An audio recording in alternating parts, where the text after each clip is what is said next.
Integral आपको निकालना है, विशेष हल आपको निकालना है। तो एक तो आपका सीधा सीधा डी कॉमन आ ही रहा है भाई यहाँ से, और एक डी माइनस 2d डैश का होल स्क्वायर बन ही रहा है।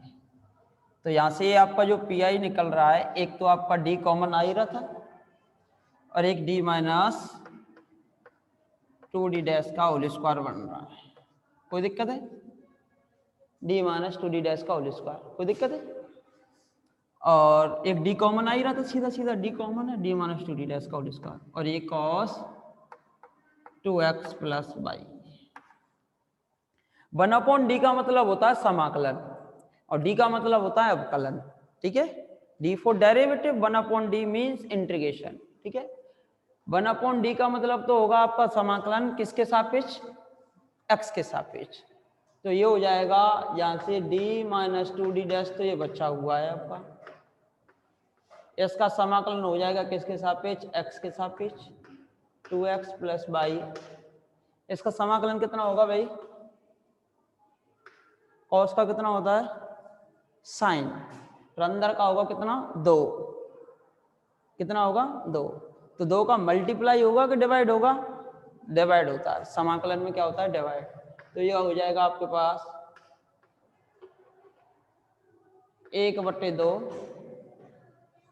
साइन, यहाँ से ये बच ही रहा है डी माइनस 2d डैश, और ये हो गया हमारा साइन 2x प्लस वाई। रखना भाई, 2 1, 2 माइनस 1 कितना हो रहा है? 0। पावर कितनी है यहाँ पर? पावर कितनी चल रही है? 2 पावर चल रही है। अब 2 पावर चल रही है तो x की पावर 2। अब देखो a का मान कितना है? 2, b का मान कितना है? 1। ठीक है, vd माइनस ad डैश का whole square sign ax plus by। अब b का मान 2 है और 0 हो रहा है, तो कितनी पावर है यहाँ पर? 2। तो x की पावर 2 आएगा, फैक्टोरियल 2 आएगा, x की पावर 2 आएगा और आपका फैक्टोरियल 2 आएगा, और b की पावर, b का मान कितना आया? 1। 1 की पावर भी कितनी आएंगी? 2। ठीक है, और ये सेम लिख दिया जाएगा 2x प्लस वाई।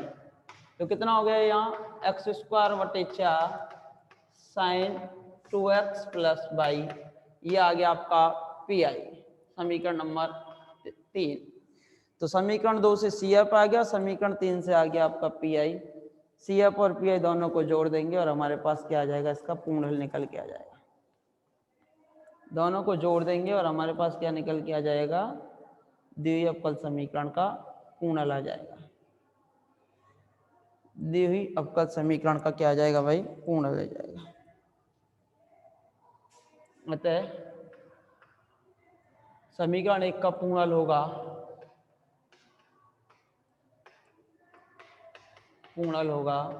z बराबर C F plus P I. दोनों को जोड़ दीजिए, z का मान आ जाएगा, z बराबर C F plus P I, z बराबर C F plus P I, z बराबर आ जाएगा आपका C F plus P I, z बराबर निकल के आ जाएगा आपका C F plus P I, z बराबर आ जाएगा आपका सी एफ प्लस पी आई।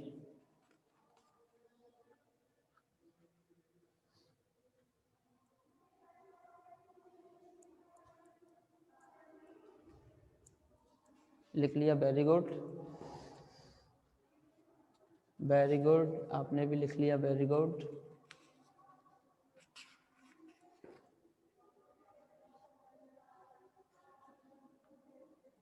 तो अब और कोई क्वेश्चन थोड़ी ना कराने की आवश्यकता है, कई क्वेश्चंस हो गए, अब आप कर लोगे। ऐसे ही क्वेश्चंस हैं, ax प्लस बी वाई की फॉर्म में देखो, 0 नहीं हो रहा तो उतनी बार समाकलन कर दो जितनी घात का समघात है। अगर 0 हो रहा है तो उतने ही x लगा दो, उतने फैक्टोरियल लगा दो, और b की पावर भी आप उतनी ही लगा दीजिए। ठीक है भाई, अब तक आपने पढ़े समघात रैखिक अवकल समीकरण। समघात, प्रत्येक पद में जो घातों का जो जोड़ है वो समान है। प्रत्येक पद में जो घातों का जो जोड़ है वो कैसा है भाई? आपका समान है।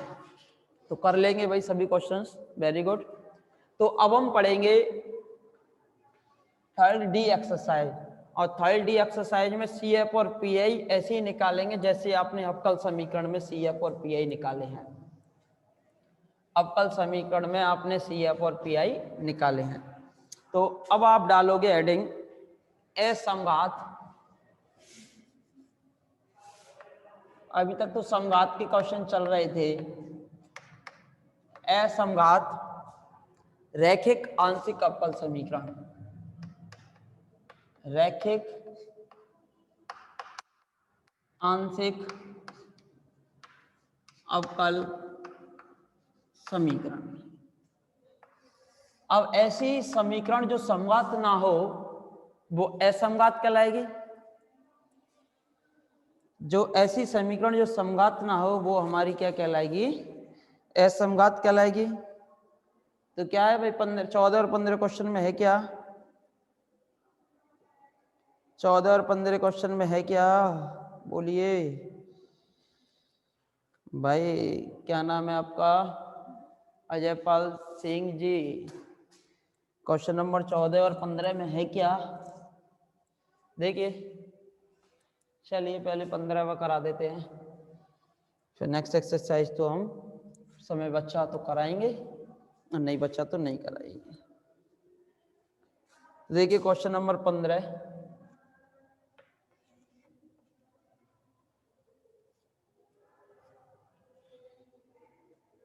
D Q 2a dd dash ad dash square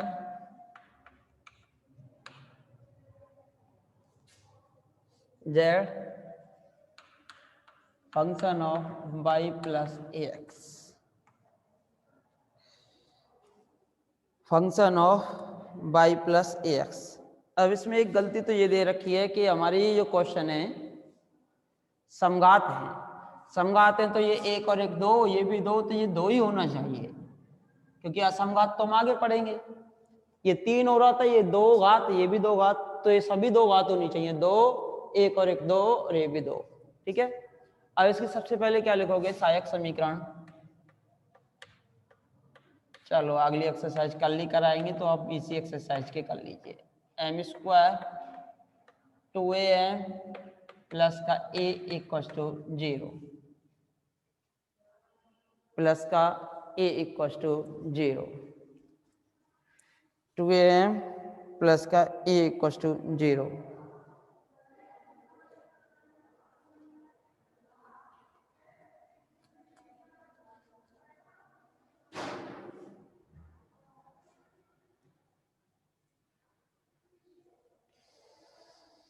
plus का a इक्वल टू 0। अब देखो a इक्वल टू 0 है तो इसके अकॉर्डिंग ये क्वेश्चन में भी गड़बड़ी होगी।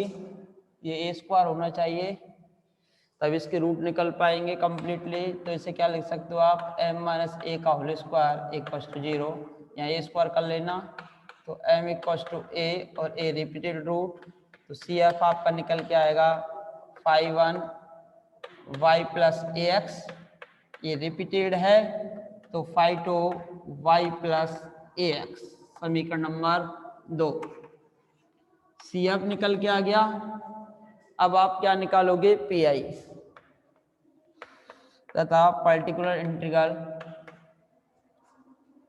अब इसका जो गुणनखंड आया D minus A D dash का होल स्क्वायर है और ये function of A x plus Y है।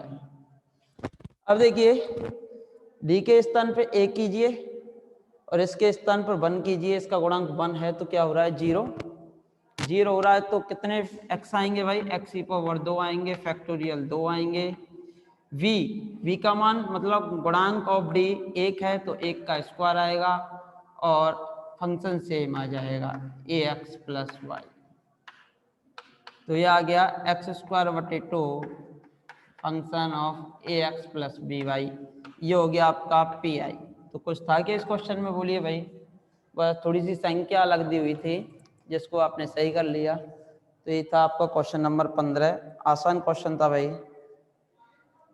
एक्स स्क्वायर बटे 2 function of y plus a x, y plus a x या a x plus y.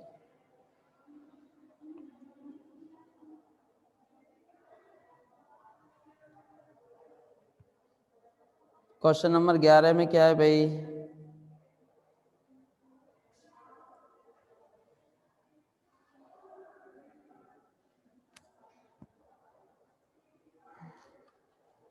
Question number 11 है,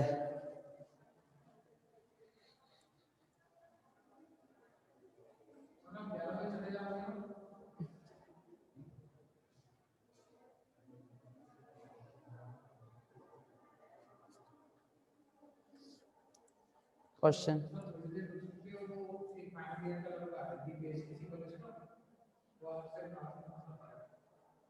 हाँ तो वो कॉल कर लेगा मुझे, ठीक है 11 बजे तक आ जाएगा, कर लेंगे बात, कोई दिक्कत नहीं। 11 तक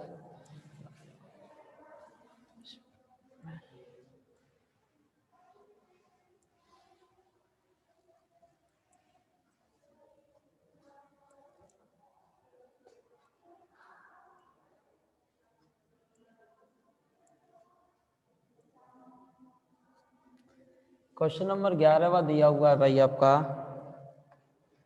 D q minus 6 d square d dash 11 d dash का square 6 d dash q z बराबर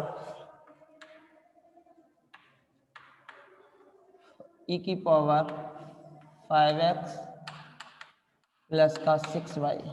अब देखो समघात है या नहीं, पहले तो समघात ही आइडेंटिफाई कीजिए, ये जो क्वेश्चन है वो समघात में है या नहीं है। देखिए 3 2 और 1 3, 1 और 2 3 और यहाँ भी 3 समघात में है। सबसे पहले आप इसकी क्या लिखोगे, सहायक समीकरण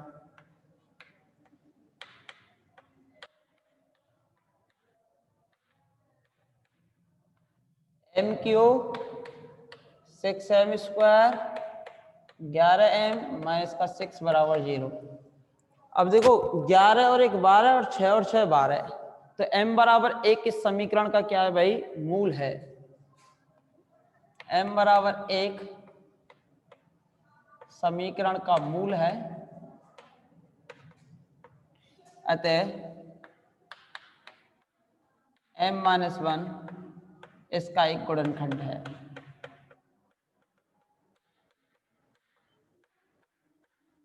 m-1 इसका एक गुणनखंड है, तो m-1 का इसमें पूरा पूरा क्या चला जाना चाहिए भाई, भाग। और देखना है m बराबर 2 भी शायद इसका एक मूल निकल के आएगा और रिपीटेड रूट निकल के आएंगे। तो m-1 m square m Q minus का m स्क्वायर, इससे मल्टीप्लाई करेंगे तो माइनस का m square minus plus 5m square 11m minus का 5m, तो माइनस का 5m स्क्वायर और प्लस का 5m माइनस 6m माइनस का 6 और प्लस का 6m माइनस का 6, ठीक है। तो ये फैक्टर होंगे m square minus 5m plus का 6। तो देयरफॉर एक फैक्टर तो हो गया m-1 था ही, एक हुआ है आपका m square minus 5m plus का 6। इसके गुणनखंड कितने होंगे, माइनस का 3 और माइनस का 2, 3 दूनी 6। तो m-1 m-2 m-3 बराबर 0, m बराबर 1 2 3। देयरफॉर CF होगा आपका phi1 y plus 1x, phi2 y plus 2x, phi3 y plus 3x, y plus 3x। phi1 आ गया, phi2 आ गया और phi3 आ गया। phi1 y plus x, phi2 y plus 2x, phi3 y plus 3x।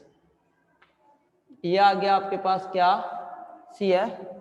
और अब आप किसकी वैल्यू निकाल लोगे भाई, पी आई की, तथा वैल्यू ऑफ पी आई। तो दो फैक्टर आए थे आपका, एक तो था कितना d माइनस डी डैश, एक कितना था d माइनस 2d डैश, और एक कितना था डी माइनस 3d डैश और e की पावर 5x प्लस के 6y। कोई दिक्कत? यही तो था। अब रख के देखो भाई, क्या जीरो आती है कि नहीं आती भाई वैल्यू? रखिए भाई, क्या वैल्यू जीरो निकल पाएगी या नहीं निकल पाएगी? देखो 5 minus 1 sorry 5 minus 6 5 minus 12 5 minus 15 zero ना रही। एक एक एक कितनी घात का हो गया? 3 घात का समघात था, तो कितनी बार समाकलन करना पड़ेगा आपको? 3 बार। तो हम क्या करेंगे, यहाँ डायरेक्ट, वैसे डायरेक्ट भी लिख सकते थे 5 माइनस 6, यहाँ लिख रहे हो 5 माइनस 12 और ये 5 माइनस 15 है यार, नहीं 18 छाती 18 और 3 बार समाकलन e की पावर u का, वो भी u के सापेक्ष, और मान लिया है आपने u बराबर कितना 5x प्लस के 6y। कोई दिक्कत? 6 में से एक माइनस का 1, 18 में से 5 गए तो कितने बचे भाई? माइनस के 13, और 12 में से 5 गए तो कितने बचे? माइनस के 7 गुणा 13 98। ये तो होता है 98, माइनस का 98 और ये e की पावर u आ जाएगा। e की पावर u का मान रख दीजिए, e की पावर u का मान कितना है 5x प्लस के 6y। समीकरण नंबर 3। तो समीकरण 1 का पूर्ण होगा